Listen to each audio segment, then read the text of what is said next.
안녕하세요. 오늘도 사연살롱을 찾아주셔서 감사합니다. 결혼식 전날 밤에 파혼을 하게 된 여성이에요. 반년 가까이 준비한 결혼이었지만 끝내는 건 순간이더라고요. 물론 그 과정이 쉽지만은 않았어요. 파혼을 한 게 결혼 며칠 전도 아니고 바로 전날 밤이었기 때문에 당장 이미 뿌린 청첩장을 수습할 시간조차 없었거든요. 게다가 파혼 당일엔 저도 경황이 없어서 지인분들께 전화를 돌릴 생각조차 못했어요. 그럴 정신이 있었다면 제가 받은 충격이 그만큼 덜했다는 걸 테죠. 전 그날 제 인생이 이렇게 끝장나는 줄 알았을 정도로 충격이 어마어마했거든요. 다행히 동생 내외가 저 대신 나서서 도와준 덕분에 급한 불은 끌 수 있었지만 미처 연락을 못 받고 당일 결혼식장까지 오신 분들한테는 제가 직접 사과 인사를 드렸어요. 그럼 왜 이런 골치 아픈 수술까지 해가며 파혼을 하게 된 것이냐. 지금부터 황당하고 기가 막힌 제 파혼 스토리를 전해드리겠습니다. 저는 한국에서 중학교까지 다니다가 미국에서 유학 생활을 했어요.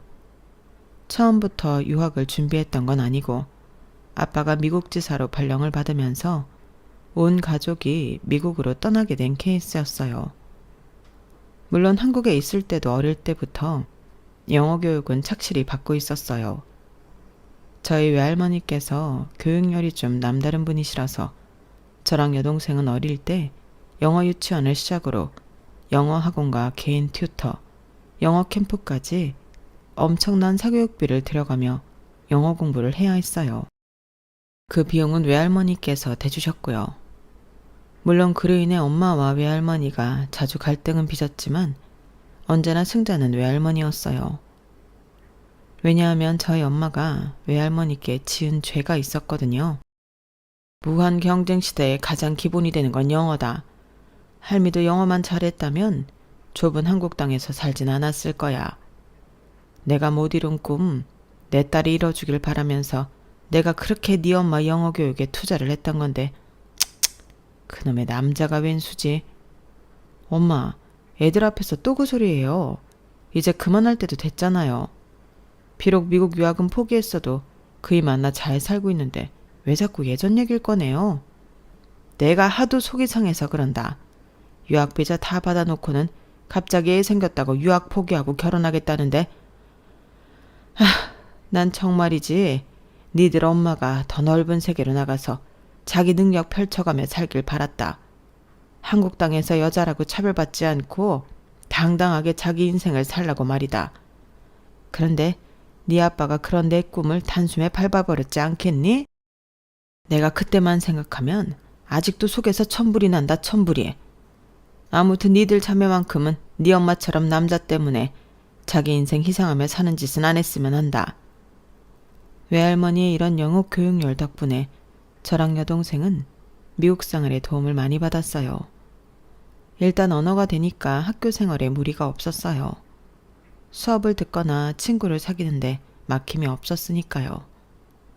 그래도 저는 비교적 적응을 빨리 한 편이라서 미국에 온 지 반년도 안 돼서 어지간한 건 다 적응이 됐어요.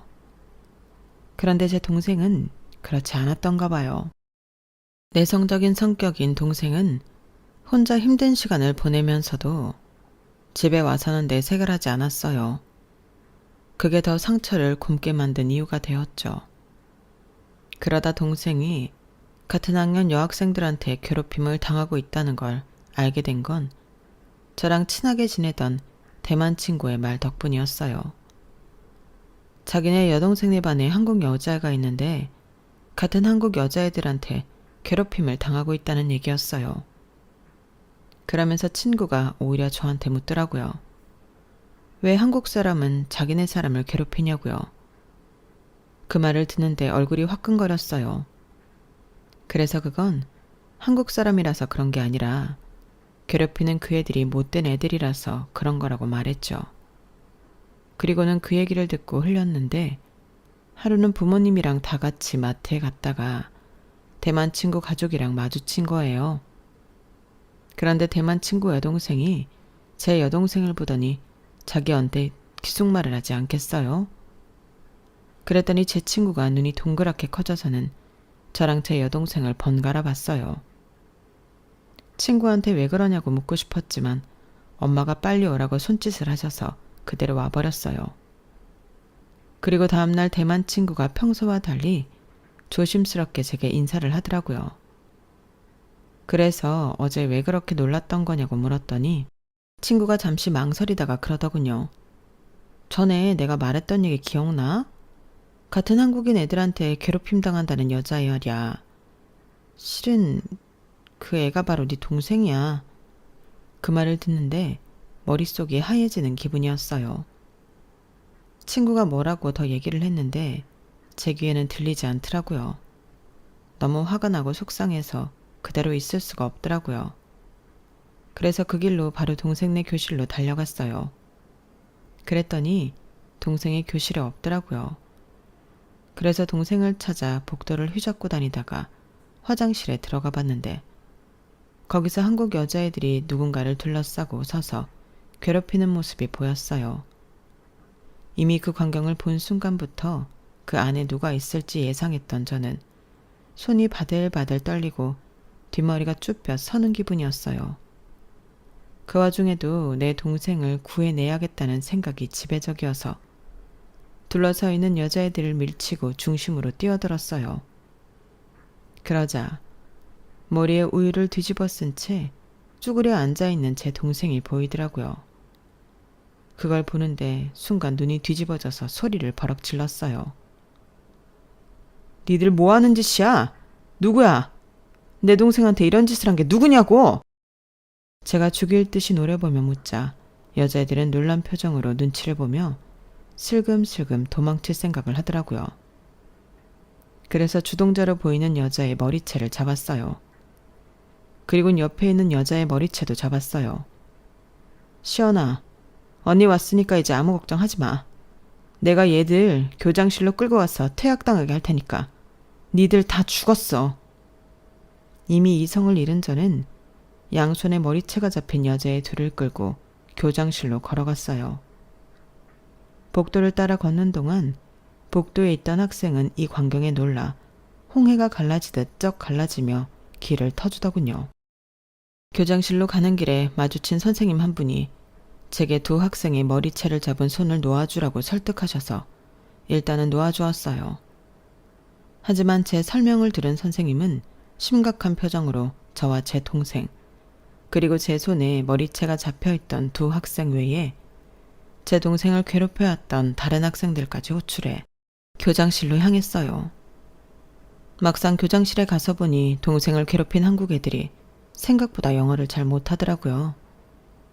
저는 걔들보다 나이도 많고 영어도 잘했기 때문에 현재 상황을 교장 선생님한테 수월하게 전할 수 있었어요. 그 순간만큼은 외할머니한테 얼마나 고마웠는지 몰라요. 외할머니의 치맛바람 덕분에 제가 이 상황에서 내 동생을 구하고 대변할 수 있었으니까요. 결국 그 사건으로 제 동생을 괴롭힌 학생들의 부모들까지 학교로 호출됐고 동생네 반 아이들의 증언까지 이어져서 가해자들은 징계를 받게 되었어요.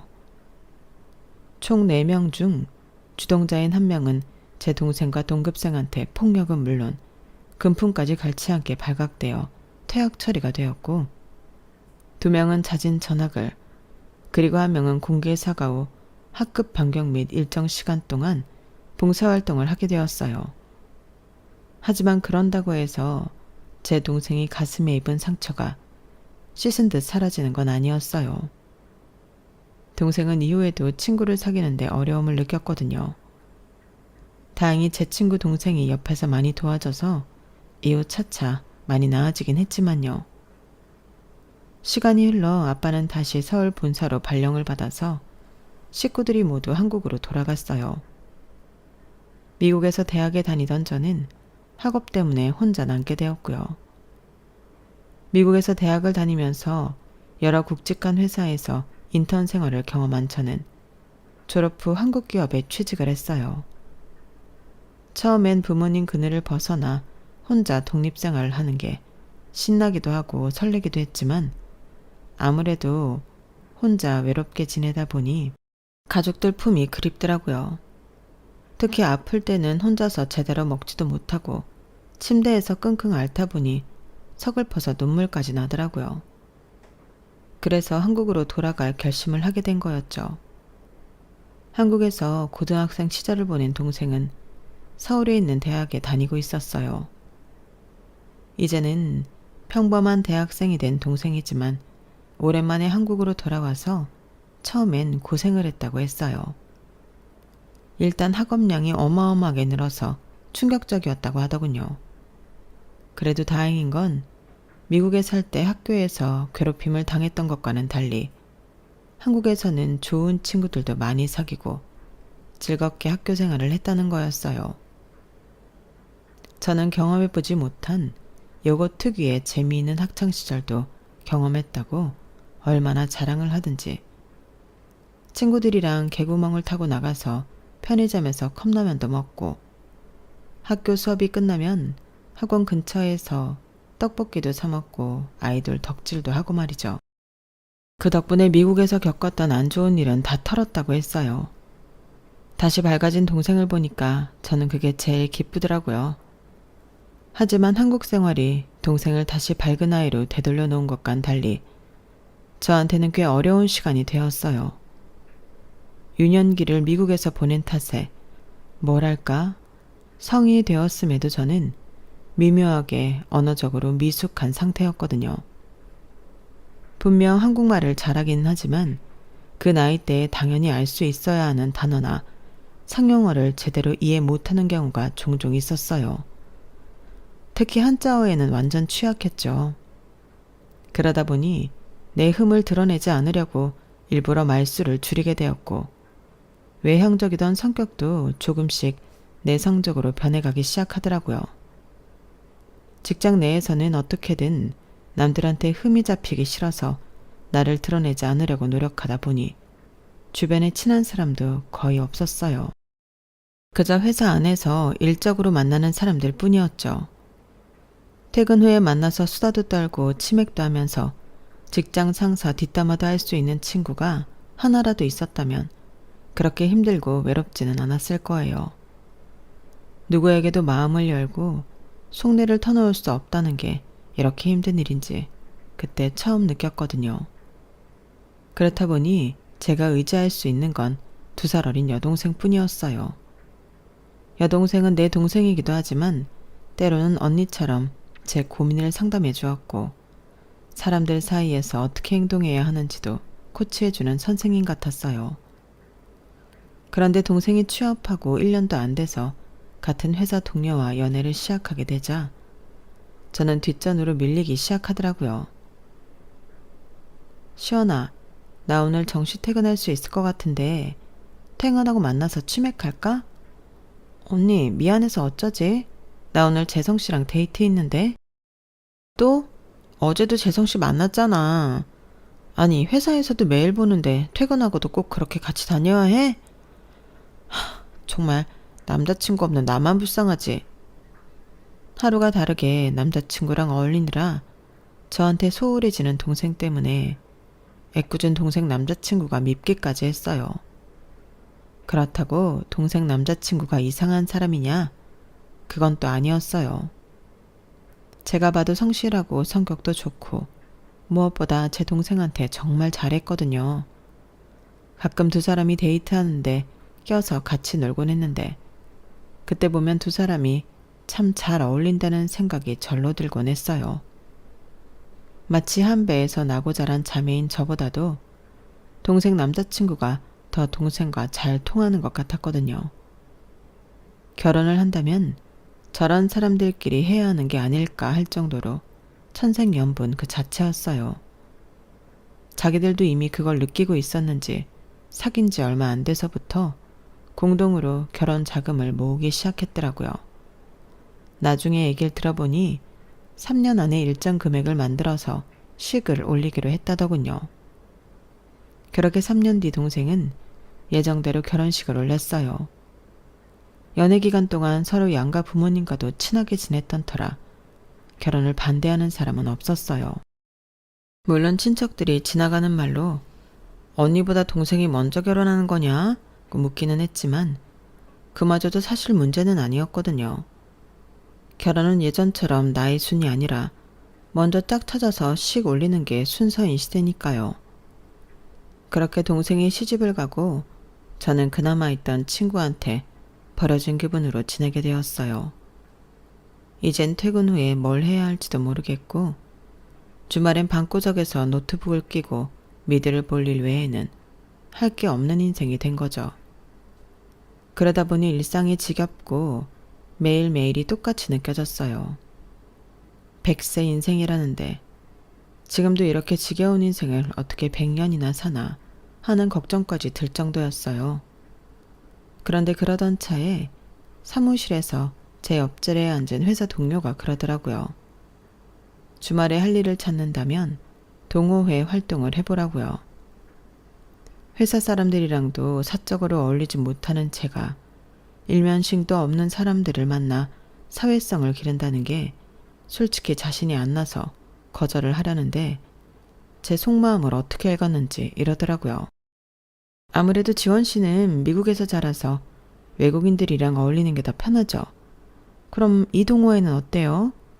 외국인들이 주로 모이는 동호회 같은데 주말에 국토 여행 다니는 동호회가 있더라고요. 거기서는 멤버 구성상 영어를 사용해야 한다니까 지원 씨한테는 딱이겠네요. 어때요? 관심 있어요? 어지간하면 거절을 하려고 했지만 솔직히 저한테 완전 딱인 동호회라서 그럴 수가 없었어요.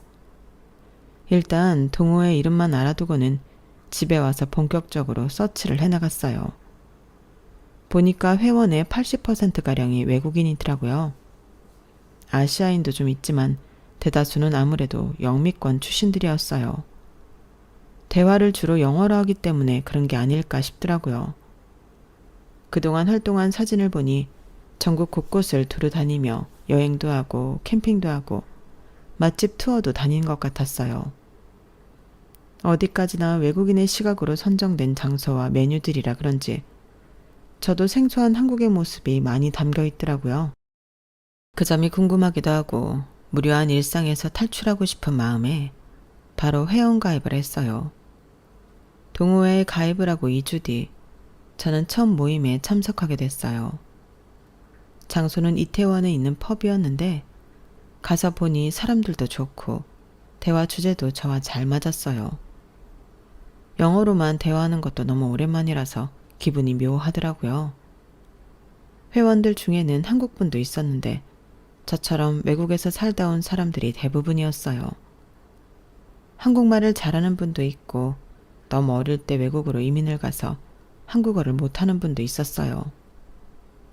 그런데 그중 한 분은 외국에서 산 적 없이 한국에서만 살아온 분도 있더라고요. 회원들은 그분을 준이라고 불렀어요. 이름이 외자인지 아니면 제일 끝자가 준인지는 잘 모르겠지만요. 외국에서 어학연수 한 번 안 하고 한국에서만 살았는데도 영어를 꽤 하더라고요. 물론 문법적으로는 어설픈 부분이 많지만 대화는 가능한 정도였어요. 성격이 사교적이라서 그런지 회원들과 무척 친해 보였어요. 노르웨이에서 온 친구 말에 따르면 회원들 중에 집을 구하거나 그 밖에 금융 관련 문제가 생겼을 때 준이 자기 일처럼 도와주곤 했다더군요. 비록 영어가 완벽하지는 않아도 어떻게든 도와주려고 하는 모습에 다들 마음을 열게 됐던 것 같았어요. 그런 얘기를 들으니 저 역시도 준이라는 분에 대해 좋은 인상을 가지게 되었어요. 동호회 회원들은 국적이 다양한 만큼 직업도 다양했어요. 초등학교 영어 원어민 선생님부터 모델, 대사관에서 근무하는 사람, 외국계 금융업에 종사하는 사람까지 분야별로 다 있더라고요. 저처럼 평범한 회사원도 있었고요. 그렇다 보니 여행을 갈 때 한 번에 다 같이 움직이는 게 힘들었어요. 각자의 스케줄이 있으니까요.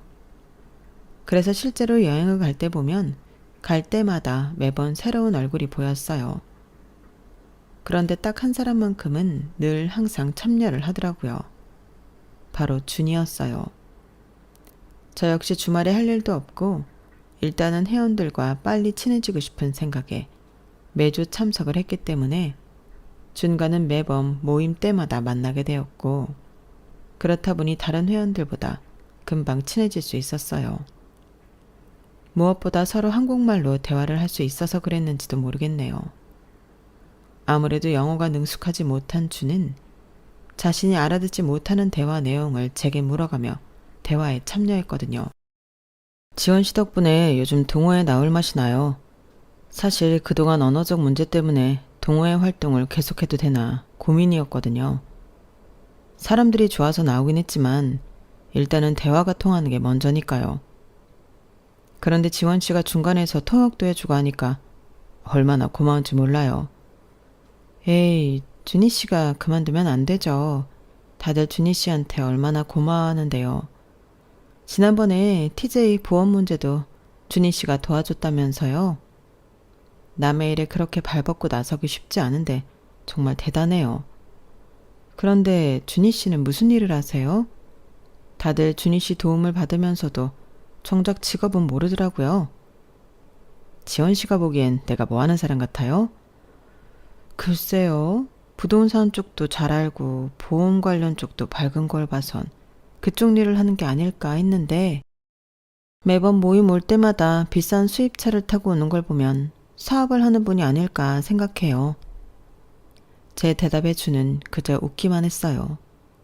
실제로 준은 모임에 나올 때마다 매번 다른 차를 끌고 나왔어요. 그것도 고가의 수입차를요. 그래서 다들 준이 돈 많은 사업가가 아닐까 생각했어요. 그럼 나랑 딱 3번만 데이트할래요? 그럼 내가 무슨 일을 하는 사람인지 말해줄게요. 느닷없이 들어온 준의 제안에 순간 놀라기는 했지만 싫지는 않았어요. 대화도 잘 통하고 느낌이 좋은 사람이었거든요. 그래서 준의 제안을 받아들이기로 했어요. 그렇게 성사된 첫 번째 데이트 날, 막 집을 나서려는데 오랜만에 데이트에 가슴이 설렜어요. 마지막 연애를 했던 게 미국에 있을 때였기 때문에 벌써 4년이 넘은 시점이었거든요. 연애 세포가 사라져버린 게 아닌가 할 정도로 도통 이성에 관심이 생기지 않았는데, 이제야 비로소 죽지 않고 남아있던 연애 세포가 팡팡 튀는 기분이었어요.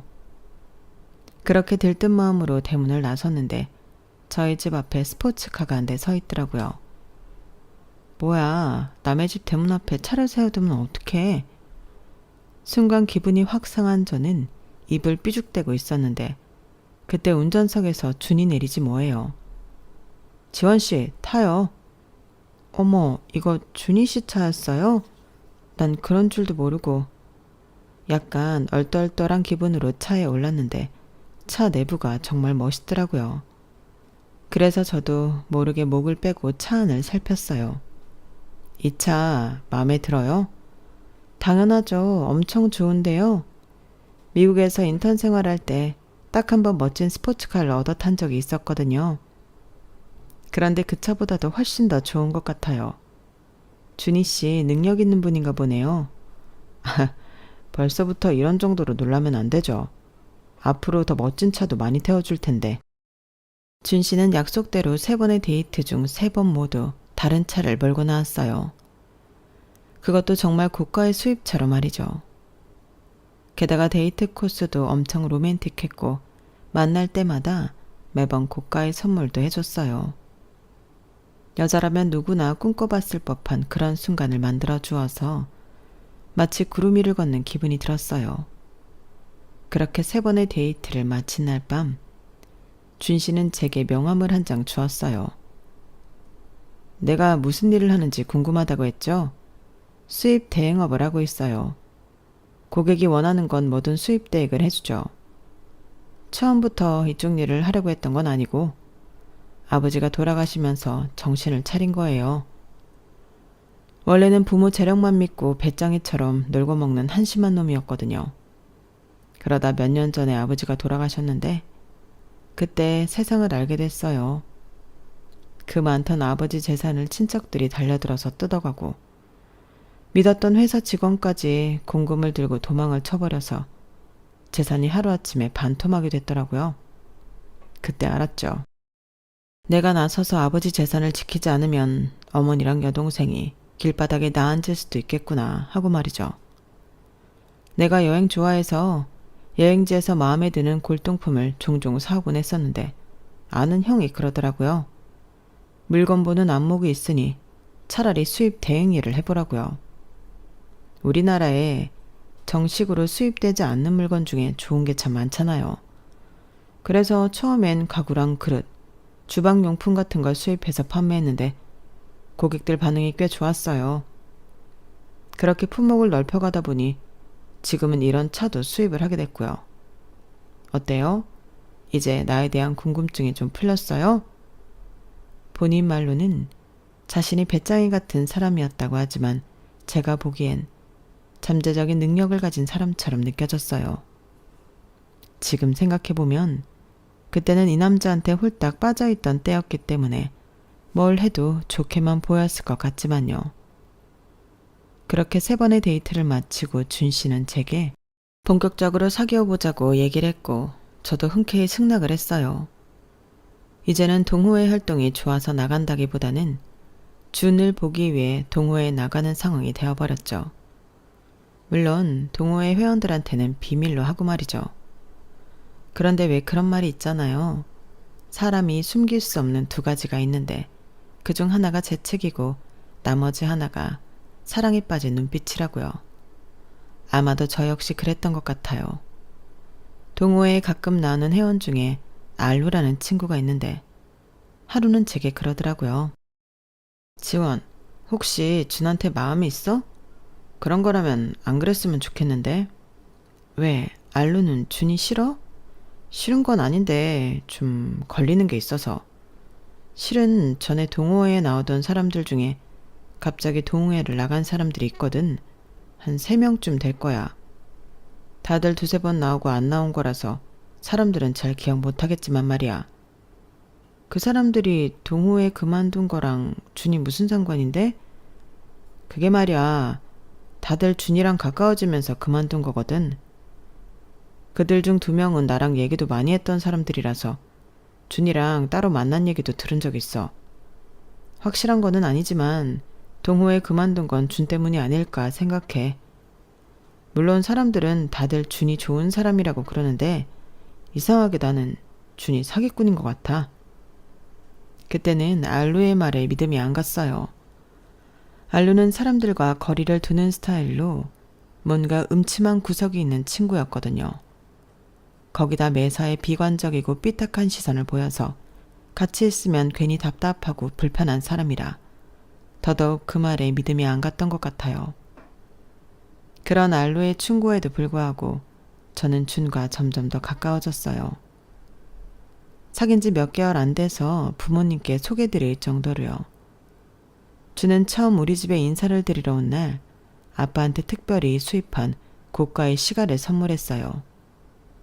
저희 아빠가 취미 삼아 시가를 모으신다는 얘기를 했었는데 그걸 기억하고 준비한 선물이었죠. 그리고 엄마한테는 찻잔 세트를 선물했는데 아직 한국에는 수입이 안 된 북유럽 제품이었어요. 디자인이 심플하면서도 세련돼서 엄마가 무척 좋아하시더라고요. 선물 하나로 저희 부모님의 마음을 단번에 사로잡은 준은 그 후로도 저희 집에 종종 찾아왔어요. 제가 초대한 적도 있지만 엄마나 아빠가 초대한 적도 있을 정도로 우리 부모님과 금세 가까워졌죠. 하지만 이상하게도 동생 내외와는 좀처럼 거리감이 좁혀지지 않더라고요. 일단 제 동생이 준을 그리 좋아하지 않았어요. 언니, 설마 준희 씨랑 결혼까지 할 생각은 아닌 거지? 그건 왜? 난 이상하게 그 사람이 꼭 사기꾼 같아. 딱히 이유는 없는데 볼 때마다 불편하고 뭔가 숨기는 게 많은 것 같거든. 시연아, 넌 내가 세상에서 가장 아끼는 동생이지만 그렇다고 해서 내가 사랑하는 사람에 대해 함부로 말하는 것까지 받아줄 수는 없어. 확실한 증거도 없이 무턱대고 사람을 사기꾼 취급을 하면 어떡하니? 너 그렇게 안 봤는데 정말 실망이다. 앞으로는 내 앞에서 준희 씨에 대해 함부로 말하지 않았으면 좋겠어. 다른 사람이 뭐라고 하든 그건 상관이 없었지만 이상하게 내 동생이 준에 대해 함부로 말하는 건 듣기 힘들더라고요. 아마도 둘 다 내가 아끼고 사랑하는 사람들이어서 그랬던 것 같아요. 그날 이후 동생은 제 앞에서 준에 대해 안 좋은 소리를 하는 일은 없었어요. 그렇다고 호감을 보이는 것도 아니었지만요. 딱 선을 그어놓고 의례적인 친절만 베푸는 느낌이었어요. 그러던 어느 날이었어요.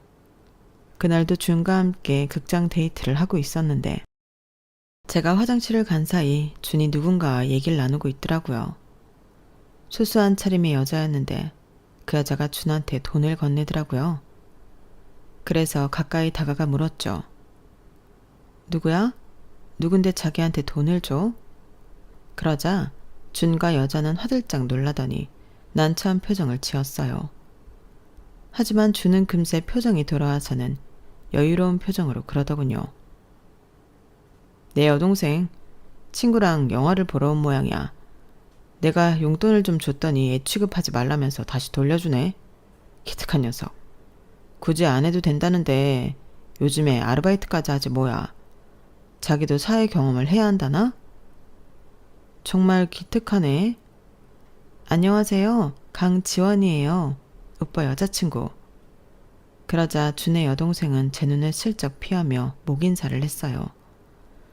아무래도 내성적인 성격인 것 같아서 저는 더 친근하게 다가가야겠다고 생각했어요. 동생은 이름이 뭐예요? 나한테 이름 알려줄래요? 그러자 준의 여동생은 임예지예요. 라고 말하곤 이내 돌아서서 도망치듯 가버렸어요. 아무리 생각해도 준과는 전혀 다른 분위기였어요. 특히 차림새가 무척 다르더라고요. 좋게 말해서 수수한 거고 실은 좀 추레해 보이기까지 했거든요. 미안, 내 동생이 숫기가 없어. 실은 중학생 때 학교에서 따돌림을 당했었는데 그때 이후로 성격이 내성적으로 변해버렸거든. 하필 내가 군에 있을 때라서 도와주지도 못했는데 그때 상처가 좀 컸던 모양이야. 그래도 지금은 많이 나아진 편이야. 친구도 사귀고 아르바이트도 할 정도니까. 그 말을 들으니 순간 내 여동생 일이 떠올라서 더는 캐물을 수가 없었어요. 오히려 안쓰러운 마음에 더 잘 해줘야겠다는 생각이 들 뿐이었죠.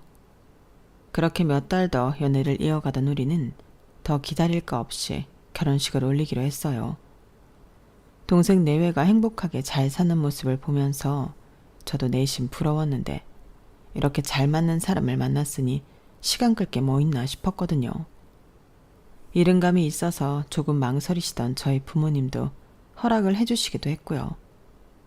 그래서 예비시댁에 인사를 드리러 갔어요. 가보니 평창동에 있는 대저택이더라고요.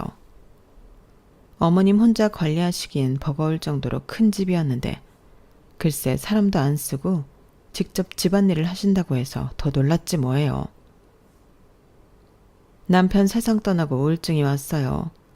의사 말로는 뭐든 몸을 움직이는 일을 시작해보라고 해서 집안일을 해봤는데 의외로 시간 가는 줄도 모르고 잡생각도 안 나더라고요. 그래서 일하는 아주머니 내보내고 그때부터 쭉 내가 이 집을 관리하고 있어요. 대단하시네요. 저는 살림이 서툴러서 엄두도 안 나는걸요. 걱정하지 마. 내가 지원이 넌 손에 물 안 묻히고 살게 할 테니까. 그러니까 엄마도 지원이한테 집안일 시키면 안 돼요. 오냐, 절대 안 그럴 테니까 아무 걱정 마라. 화기애애한 분위기 속에서 인사를 마치고 집을 나왔어요. 그날도 여동생은 꿀먹은 벙어리처럼 입을 꾹 다문 채 불편한 기색으로 자리에 앉아있기만 했는데 그게 내심 마음에 걸리더라고요. 아무래도 예지씨가 나 안 좋아하는 것 같아. 대동생? 에이, 그건 아니야. 지난번에 자기 만나보고는 마음에 든다고 그러던걸? 정말? 그런데 왜 나랑 눈도 안 마주치려고 그러지? 난 또 내가 마음에 안 들어서 그러나 했는데. 예지한테는 시간이 필요할 거야.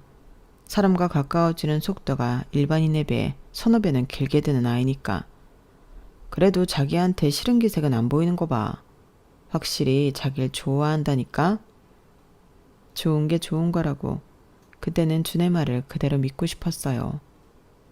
결혼이 한 달도 안 남은 시점인데 괜히 안 좋은 쪽으로 생각해 봐야 기분만 상할 뿐이니까요.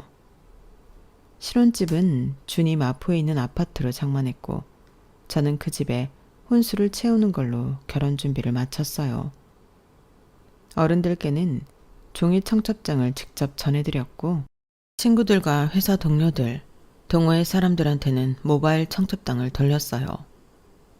모바일 청첩장에는 웨딩 촬영 때 따로 찍은 사진도 몇 장 넣었는데 다들 사진이 잘 나왔다고 칭찬이 자자하더라고요. 그렇게 결혼식 전날이 되었어요. 다음 날 아침 일찍부터 움직여야 해서 일찍 자려고 침대에 누웠는데 모르는 번호로 전화가 왔더라고요. 평소라면 모르는 번호는 안 받았겠지만 혹시 웨딩 업체나 헤어샵에서 연락한 걸지 몰라서 받았어요. 그런데 언니, 저 예지예요. 혹시 지금 시간 되세요? 예비 신우이의 뜬금없는 전화에 저는 일단 약속 장소로 향했어요. 차를 몰고 예비 신우이가 보내준 주소를 따라 은평구에 있는 병원 앞으로 갔더니 먼저 나와서 기다리고 있더라고요. 제 차에 올라탄 예비 신우이는 골목을 가리키며 저쪽으로 가자고 했어요. 그렇게 골목을 따라 한참을 들어간 뒤에야 차를 세워달라고 하더군요. 그렇게 내린 곳은 어느 허름한 빌라였어요. 예비 신우이는 따라오라는 말을 하곤 지하로 내려갔고 저는 그 뒤를 따라갔어요. 그리고 잠시 뒤 지하 1층 배기와 앞에서 초인종을 누르자 안에서 초췌한 아주머니가 문을 열어주더군요. 이분은 누구셔? 그러자 예비 신우이는 제 손을 잡고 안으로 데리고 들어갔어요. 집안 가득 곰팡이 냄새가 풍기는 그 집은 딱 봐도 엄청 좁아 보였어요. 현관 근처에 작은 방이 하나 있고 좁은 통로처럼 되어 있는 주방을 지나면 방이 하나 나오는 구조였어요.